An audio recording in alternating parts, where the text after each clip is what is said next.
这是韩国影史上评分最高的一部复仇悬疑神作，某半近30万人打出了8.3分的逆天高分。影片上映后在国际上引起巨大反响，导演朴赞郁更是凭借此片一飞冲天，不仅包揽了当年韩国3大赏所有的最佳导演奖，还拿下了第57届戛纳电影节评审团大奖以及第24届香港金像奖最佳亚洲电影，一跃跻身成为国际一线大导的行列。然而，这部获奖无数的影片却因为题材原因饱受争议，至今仍有许多国家把它列为永久禁播的限制级影片。话不多说，今天就让我们一起来欣赏这部经典的犯罪复仇电影。故事开始于韩国首尔的一个警局内，一名中年男子因为酒后闹事被抓到了这里。男人名叫吴大秀，是当地一个普普通通的上班族。今天是他3岁女儿的生日，本来他买好了礼物准备回家，结果因为喝多了酒，半路上跟人打了起来，最后被抓到了警局。幸亏好兄弟阿焕冒着大雨及时赶到，这才将他从警局里保释出来。出来后，2人赶紧给家里打电话报平安。可就在阿焕打完电话后，一件奇怪的事情发生了。刚刚还在他身后的大秀竟然凭空消失了。阿焕急忙开始四处呼喊寻找，然而却没有得到任何回应，地上只留下那个大秀给女儿买的生日礼物。时间一晃2个月过去了，在一所私人监狱里，大秀从一个门洞里探出了头。原来他并没有死。自从那天在电话亭外消失后，他一直被人囚禁在这里，而且这一关就是2个月。大秀到现在都没有弄明白，到底自己是得罪了谁，而对方的目的又是什么。잠깐만요. 여기 뭐 하는데요? 어? 아저씨, 나 언제까지 있어야 되는데? 나 그것만 좀 가르쳐줘. 아저씨, 미안해 욕 안 할게. 나 그것만 가르쳐줘. 한 달 아니면 2달이야.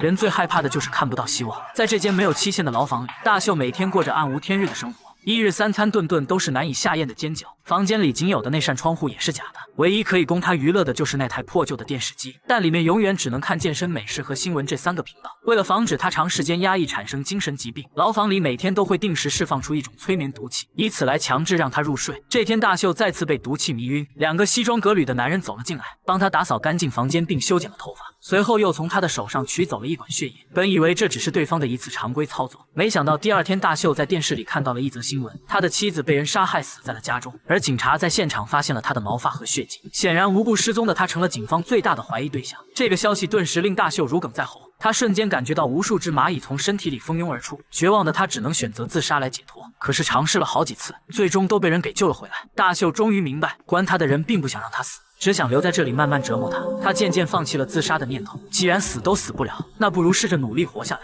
就这样，被关了整整2年的大秀开始重新振奋精神，每天对着墙打拳锻炼身体，将自己在监狱里的生活记录下来。为了不遗忘时间，他以1年为一个单位，用沾了墨水的铁丝在自己的手上刻线。不知不觉6年过去了，这天他的监狱生活终于迎来了一个转机。负责送煎饺的人搞错了筷子数量，在他的餐盘上多放了1根筷子，这让大秀瞬间看到了希望，因为有了这根筷子，他就可以凿破墙洞实现越狱了。于是他开始每天用筷子抠墙，然而筷子的凿墙效率极低，稍有不慎就有折断的风险。就这样，时间一天一天过去，在大秀被关的第9年时，他终于抠开了墙上的第1块砖头，这令他兴奋不已，瞬间重新燃起了活下去的动力。在接下来的日子里，大秀每天除了继续打拳和写日记外，其余时间都在奋力的抠砖凿墙。无论外面的世界如何风云变幻，他都锲而不舍地坚持着。直到这天，他终于成功挖通了外墙的砖头，而此时距离他被关那天已经过去了整整15年。久违的雨水令大秀欣喜若狂，看来再有不到1个月他就能重获自由了。可就在这天夜里，当大秀被迷晕后，一个穿着旗袍的催眠师走了进来，他坐到床边说了一些咒语，接着轻轻晃动了手中的摇铃。等大秀再次醒来时，发现自己出现在一处废弃大楼的楼顶，外面久违的阳光显得格外刺眼。他怎么也没有想到，自己辛辛苦苦用筷子挖了10几年，最后竟然是被关他的人给放出来的。显然他的逃跑计划早就在对方的掌控当中，而关他的人就是要让他感受这种徒劳无功的痛苦和绝望。但大秀知道自己现在还不能一蹶不振，如今的他已经家破人亡，眼下最重要的事就是要找出幕后黑手，然后复仇。夜里他来到一家日料店门口，看着鱼缸里游动的鲷鱼，他的饥饿感顿时涌了上来。这时一个乞丐突然靠到他身边，将一个钱包和一部手机递给了他，之后便起身离开了。尽管这个操作令大秀一脸蒙圈，但他总算手头有钱可以吃饭了。可就在他刚坐进日料店里时，手机铃声突然响了起来。大秀终于听到了那个神秘人的声音。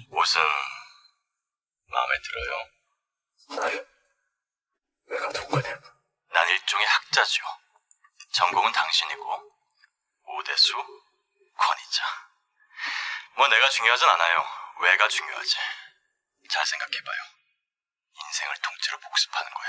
挂断电话后，大秀的怒火早已按捺不住，他抓起盘子里的活章鱼，大口大口的生吞了起来，但很快他就晕倒在了桌上。原来长期以来的毒气刺激已经让他产生了到点晕睡的条件反射。等大秀再次醒来时，发现自己已经躺在了女料理师的家里。女孩名叫美道，她无意中看到了大秀的牢房日记，瞬间被她离奇的故事深深吸引了。而且和大秀一样，美道在孤独悲伤时也经常会看到蚂蚁，这让她对大秀产生了一种莫名的亲切感。于是她决定帮大秀一起去搞清楚真相。经过多方打听，美道成功问出了大秀女儿的下落。自从大秀的妻子被杀后，女儿就被一对瑞典夫妇领养了。可好不容易得到了女儿的住址，此刻的大秀却退缩了。他决定要先找出那个关他的神秘人，将对方碎尸万段，否则他没有脸面去面对自己的女儿。然而在偌大的城市里，想要找到一个素未谋面的人谈何容易？大秀只能从找出那间牢房先行入手。虽然他并不知道牢房的具体位置，但他却在那里吃了15年的煎饺，那种味道令他终身难忘。而煎饺是由一家叫青龙的餐馆配送的。于是他和美道把城里所有带青龙字样的餐馆都列了出来，然后开始一家一家的吃。可吃了几十家之后还是没有找到。就在两人都有些泄气的时候，大秀突然发现了一个异常情况。这天美道和一个网友正在视频聊天，大秀感到好奇走了过来，不料对方看到他后竟然叫出了他的名字，并且还问他这15年在牢房里过得怎么样，随后便匆匆下线了。显然此人一定和关他的神秘人有关。尽管美道坚称自己并不认识这个人，但大秀还是对他的身份产生了怀疑。他怒气冲冲地离开了美道的家，两人就此分道扬镳。不久之后，大秀终于找到了那个配送煎饺的餐馆，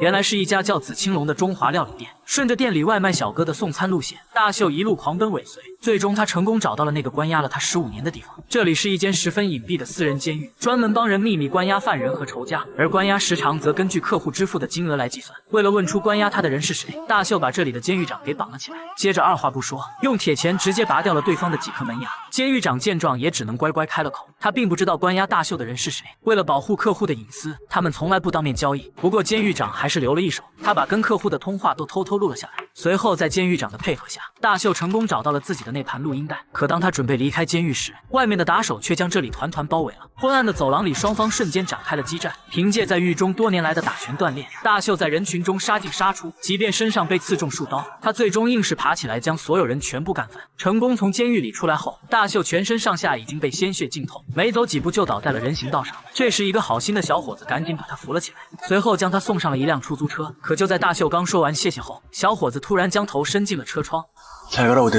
大秀这才意识到，原来这个小伙子就是那个关了他15年的神秘人。当大秀再次醒来后，发现自己被送到了美道的家里。尽管美道帮他包扎好了伤口，但大秀并不信任他。趁美道睡着时，他来到好兄弟阿焕的网吧，失散了15年的朋友抱在一起痛哭流涕。随后他们根据那盘录音带开始分析神秘人到底是谁。然而想来想去却始终没有结果，他们只好在网上继续寻找线索。这时突然一个网名叫长青的人主动邀请大秀聊天，对方声称自己就是那个关押他的神秘人。大秀忽然想起这个长青之前在美道的好友列表里也出现了，他立刻回到美道的家里，对美道进行了严刑逼问。可就在这时，阿焕突然打来了电话，他已经查到了长青的地址。大秀这才知道，原来这个长青就住在美道家的对面。他来不及多想，拎着铁钳独自一人冲了过去。没想到对方在这里早已经等候他多时了。长青正是那天在路上遇到的小伙子，他丝毫没有掩饰自己是神秘人的身份，并表示这一切都是一场游戏。如果大秀能在5天内找出真相，那他就会主动自杀，否则的话，大秀和美道都得去死。愤怒的大秀本想一了百了，可长青却拿出来一个开关，上面是控制他心脏起搏器的按钮。他说只要大秀不遵守游戏规则，那他立马就按下按钮自杀，这样大秀就永远也不可能知道真相。显然长青抓住了大秀的心理，大秀知道在杀死这个变态之前，他必须要弄清楚真相，不然他怎么向女儿解释这15年的悲惨生活。临走前，长青提醒大秀，美道此时可能有生命危险。大秀听后立刻向美道家里狂奔。果然，那个监狱长带人劫持了美道。为了给自己的门牙报仇，监狱长决定把大秀的牙全都拔下来。就在他准备动手之时，长青身边的白发保镖突然出现，他带来了满满一大箱子的钞票，让监狱长在这5天内不要再找大秀的麻烦。监狱长见状，只好选择了拿钱离开。然而大秀此时却不准他走，因为他刚才摸了美道的胸，必须要留下那只手才行。监狱长听后根本没有理睬他，大摇大摆地带着人离开了现场。而经历过此事后，大秀终于不再怀疑美道，两人的感情也越发浓烈。他们在一家旅馆里尽情地释放欲望，可就在他们睡熟时，门缝里却再次飘来了毒气。只见长青戴着面罩走了进来，不仅拍下了两人激情后的照片，还在桌上放了一个紫色礼盒。大秀醒来后打开一看，里面竟然装着监狱长的一只手，这让他越来越搞不懂对方到底要干什么了。不过通过这件事，他倒是确定了一点，那就是他和美道肯定被人跟踪了。两人立刻来到一家电子城，在他们的鞋底果然发现了追踪器。拆掉追踪器后，他们又找到了阿环。这次他们在网上发现了一个新的情况，有一个名叫长青校友会的网站，主页上居然是大秀和阿幻高中时的母校。大秀和美道立刻驱车赶了过去，在图书馆里，他们终于有了重大发现。校友名册里有个叫李佑镇的人，正是那个神秘人长青。而名册上还有2件事十分可疑，一个是上面有个叫李秀雅的女孩，照片的头像居然被人给剪掉了；另一个是名册里夹着一张发廊的传单，传单的背面和那个礼盒的图案竟然一模一样，显然是有人故意把它放在这里的。大秀赶紧将这些情况告诉了阿环，问他认不认识这2个人。阿幻虽然不认识李佑镇，但他对李秀雅这个名字却非常熟悉。原来李秀雅和阿幻是同班同学。阿幻说，当时他在学校里的名声特别不好，大家都传他是一个放荡女。后来因为受不了同学们的议论，没过多久就跳河自杀了。一聊起这些八卦往事，阿幻口中不禁满满的讥讽之词。殊不知此时李佑镇就坐在他的对面，而李佑镇其实就是李秀雅的亲弟弟。他将一块光盘一分为2，然后用力的朝阿幻的脖子上一顿猛扎，直到对方再也无法动弹为止。우리 누나는요, 당신이 도청장치를 다 없애버려가지고 여기까지 왔잖아요. 응? 엿들으려고요. 그러니까 노주환 씨는 阿幻的死让大秀知道了事态的严重性，当务之急他一定要把美道保护起来。他找到那个监狱长，希望能让美道暂时躲在他的私人监狱里。俗话说，敌人的敌人就是朋友。因为李佑镇砍了监狱长的手，所以监狱长果断接下了大秀的这个委托。随后，大秀通过那张传单找到了一家发廊，发廊老板娘一眼就认出了他。原来当年他也在那所高中读书。可老板娘告诉大秀，李秀雅并不像传言中的那么放荡，她其实是一个十分单纯的女孩，而她自杀也不是因为那些流言蜚语，真正让她自杀的原因可能是她怀孕了。见大秀还是一脸的茫然，老板娘只好打电话向闺蜜求证，问她当年的传言到底是从谁那传出来的。这一问不要紧，还真问出了与大秀有关联的信息。原来当年散布传言的人就是阿幻，而阿幻则是从大秀那里听来的。随着发廊的门铃突然响起，大秀儿时的记忆瞬间在脑海中浮现出来，真相也就此慢慢被揭开。时光回到了大秀还是高中生的时期，由于他第2天就要转学了，所以周末他一个人来到学校里闲逛。这时一个长相文静的女孩也来到了学校，女孩就是当年的李秀雅，但大秀并不认识她。两人在长凳上聊天，很快李秀雅就说有事匆匆离开了。无聊的大秀开始在教室里瞎转悠，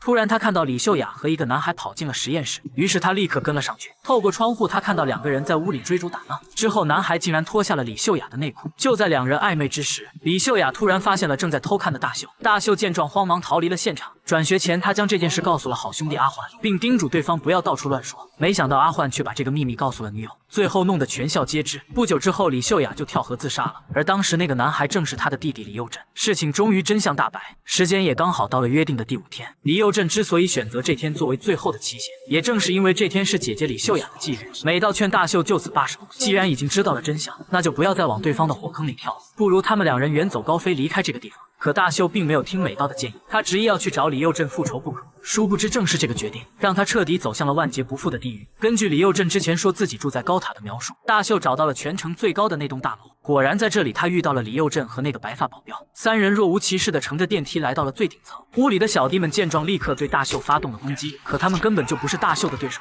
很快就被一一制服倒在了地上。然而此时的李佑镇却在淡定地沐浴更衣，丝毫没有理睬大秀的行为。按照当初2人的约定，只要大秀在5天内搞清楚真相，那李佑镇就要主动自杀。大秀把自己调查的结果都说了出来，而且看到屋里墙上的照片，他又有了一个新的发现，上面居然有李秀雅自杀那天在河边的照片，这就说明当时李佑镇也在现场。所以大秀大胆猜测，李秀雅可能并不是死于自杀，而是被李佑镇推下河的。对于大秀的推测，李佑镇并没有反驳，他接下来给大秀讲述了另外一个更加有趣的故事，而这个故事也将电影正式推向了高潮。原来在大秀被放出来后，所有的一切都是李佑镇安排好的。他让催眠师同时催眠了大秀和美道。当大秀在日料店里接起第1通电话时，美道的催眠也正式启动了。所以他们后来所做的每件事，包括2人从相互喜欢到最后上床，都是按照李佑镇的指令来进行的。而他之所以要费尽心思策划出这一系列的事，答案全在桌上的那个礼盒里。大秀上前打开礼盒，发现里面放着一本黑色相册，相册中是他女儿儿时的照片。可当大秀一点一点往后翻时，他的心瞬间就像被刀绞了一般。他怎么也没有想到，原来美道竟然就是他的亲生女儿，而这才是李佑镇真正的复仇计划。大秀顿时像疯了一样向李佑镇冲去，可却被白发保镖挡住了去路，2人当即扭打在了一起。大秀趁乱用剪刀刺中了白发的耳朵，这让白发瞬间失去了理智，根本听不到李佑镇让他停手的命令。没办法，李佑镇只好一枪将白发干掉，因为他的复仇还没有结束，现在的大秀还绝不能死。此刻在美道的面前摆放着一个和刚才相同的礼盒，原来监狱长也是李佑镇计划的一部分。他用一栋大楼换了监狱长的一只手，从而成功骗取了大秀的信任，把美道留在了私人监狱。大秀急忙拿起电话呼喊，让美道千万不要打开盒子。为了祈求李佑镇的原谅，大秀跪在他面前苦苦哀求，他不惜将自己扮成一条狗汪汪大叫，还用舌头帮李佑镇疯狂地舔干净鞋子。可他越无助，李佑镇就笑得越开心。无奈之下，大秀只好捡起地上的剪刀，用手紧紧拽住舌头，接着咔嚓一下，亲手将自己的舌头剪断。这也算他对自己犯下的错误做了一个了结。见此情形，李佑镇也终于良心发现，在电话里吩咐监狱长不要让美道打开盒子。一切似乎都已经结束了，可就在李佑镇准备起身离开时，他心脏起搏器的开关不小心掉到了地上。大秀见状，迅速把开关捡了起来，局面瞬间发生了扭转，是复仇还是放手？看来现在一切都掌握在大秀的手中。然而李佑镇并没有理睬他，转身向电梯的方向走去。就在他按开电梯门的那一刻，大秀最终还是选择了按下开关的按钮，而这个操作也将他彻底推向了地狱。没想到李佑镇不但没有因此而死，房间里竟然传来了大秀和美道做爱时的声音。原来这个开关根本就不是控制心脏起搏器的，而是一个录音机的遥控器。刚刚所有的一切都只是李佑镇对大秀的考验。他策划了所有的事情，最终就是要等到这一刻，让大秀亲自按下这个按钮。至此，他的全部复仇计划才真正宣告结束。此时，空旷的房间里，女儿美道的呻吟声不绝于耳，这对大秀而言如万箭穿心一般。而完美实施复仇的李佑镇此刻也并没有紧迫。他的脑中回想起那天在河边的场景，原来大秀最后的推断是错的，李佑镇并没有杀死他的姐姐。当他们姐弟乱伦的事情在学校传开后，李秀雅想带着李佑镇一起离开这个世界，然而最后李佑镇还是没有勇气，只能眼睁睁地看着姐姐独自坠入了河底。此刻李佑镇的手缓缓变成了枪的形状，最终他还是选择了自杀，去另一个世界寻找自己的姐姐。时间一晃来到了冬天，在一处深山老林里，大秀找到了那个催眠师。由于没有舌头不能说话，他只能将自己的请求写在了纸上。大秀希望催眠师能再次将他催眠，帮他消除掉之前所有不堪的记忆。催眠师答应了他。等大秀再次醒来时，发现自己一个人躺在雪地里。这时美道穿着一身红衣走了过来，她满眼心疼地看着大秀，不停地帮他搓手取暖。最终两个本不该相爱的人抱在了一起。사랑해요 아저씨。电影至此全部结束。老男孩是朴赞郁复仇三部曲中最精彩的一部，但许多人看完后都表示没有看懂，甚至有人说它是一部宣扬乱伦的垃圾影片。其实电影真正要表达的绝不是乱伦，这种畸形之恋只代表的是少数人和少数个体。电影真正要诉说的是，这些少数个体的命运在庞大的社会体系中，往往只能以悲剧来收场。显然李佑镇和他姐姐的悲剧，并不是因为大秀的一句话导致的，他们的乱伦行为从一开始就无法被社会所接受，所以世俗的伦理体系才是杀死姐姐李秀雅的真凶。这也是李佑镇变态复仇计划的根源。而社会对个体的禁锢，难道就一定是正义的吗？电影里有一句台词曾反复出现，纵使我是一个禽兽，难道就没有资格生存了吗？或许导演想表达的主题正是如此，希望社会能更多的包容和接纳这些个体的存在。而手机前的你又是怎样认为的呢？欢迎大家在评论区留言讨论。好了，我是力哥，我们下期再见。